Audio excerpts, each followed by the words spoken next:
Ողջույն, ես որոշեցի շարունակել այս ձևաչափով մեր հանդիպումները և այսօր որոշեցի խոսել brainstorming։ Ինչ է brainstorming, մտքի փոթորիկ, ուղեղի փոթորիկ, ավելի ճիշտ, մազկավոր շտուրմ, այս տարբերակով ընդունված առհասարակ անել ընդհանուր թիմի քննարկում։ Հիմա փորձեմ ավելի հստակ կետարկետ բացատրել։ Երբ որ մենք հավաքվում ենք թիմով ու պետք է որոշում կայացնենք, ցանկալի է, որ բոլորը իրենց կարծիքը ասեն, այսինքն ոչ թե ընդունենք, որ ես թիմի ամենաակտիվն եմ, այսպես շատ տեղեկացվածն եմ, ասեմ իմ կարծիքը, այլ յուրաքանչյուր ոք պետք է իր կարծիքը ասի եւ սա կլինի իրական brainstorm-ի չափանիշներին համապատասխան։ Եթե ես որպես մասնակից վախենում եմ, որ միգուցե իմ ասած միտքը լինի հիմարություն կամ մի փոքր քաշվում եմ, մտածում եմ մութ է, ոնց ասեմ, իրականում ցանկալի է, որ բոլորս էլ կիսվենք մեր մտքերով եւ արդյունքում այն մարդը, որը հավաքագրում է բոլորի մտքերը, հնարավորություն կունենա ավելի ամբողջական գաղափար ներկայացնել brainstorm-ի ավարտին։ Այս ֆորմատը իրականում շատ ընդունված է բոլոր այն կազմակերպություններում, որտեղ չի տիրում հիերարխիա, այսինքն բոլորը իրավունք ունեն կարծիք ասելու, որոշումը չի կատարվում ղեկավարի կողմից,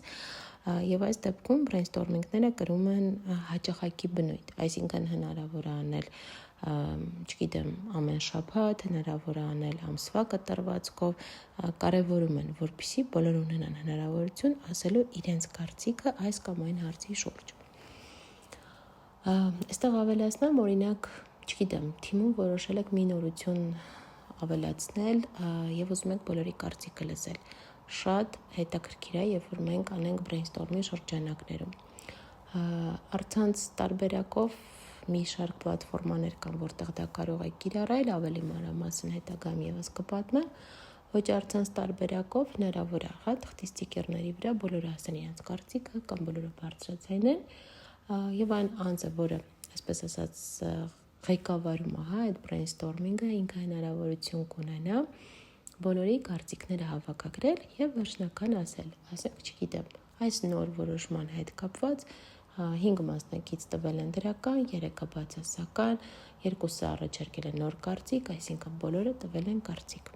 Եվ brainstorming-ը այս շրջանակներում արդեն կարող ենք համարել ավելի հագեցած եւ ավելի ամբողջական։ Ընդհանրապես, օրինակ ՏՏ ոլորտում ինքը շատ տարածված է ու նույնիսկ խոսքի մեջ ասում են եկեք մենք brainstorm անենք, հասկանանք, մի քիչ այլ ոլորտներում միգուցե այդքան հաճախ չլինի, բայց ամեն դեպքում որպես բառ ինքը շատ տարածված է ու ձեր, այսպես ասած, բառարանում ավելացրեք մեկ նոր հմտություն brainstorming,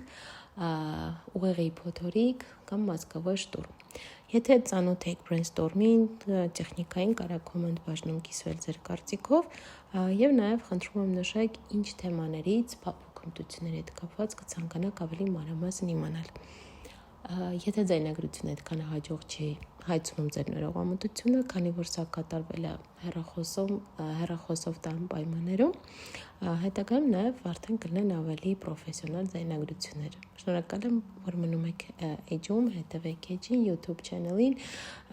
Instagram-ում, Facebook-ում, LinkedIn-ում, բոլոր այդ հարթակներում Soft Skill with Sona։ Կիսում եմ բոլոր փափուկ հմտությունների մասին, տարբեր ձևաչափերով, միտեղ podcast, միտեղ ուղղակի գրառում, միտեղ ավելի մանրամասն բացատրում եմ, այնպես որ հուսամ դեռ կհանդիպենք այլ հարթակներում։ Շնորհակալ եմ, որ մինչև այս պահը լսում եք, մաղթում եմ լավ օր, հաջողություն։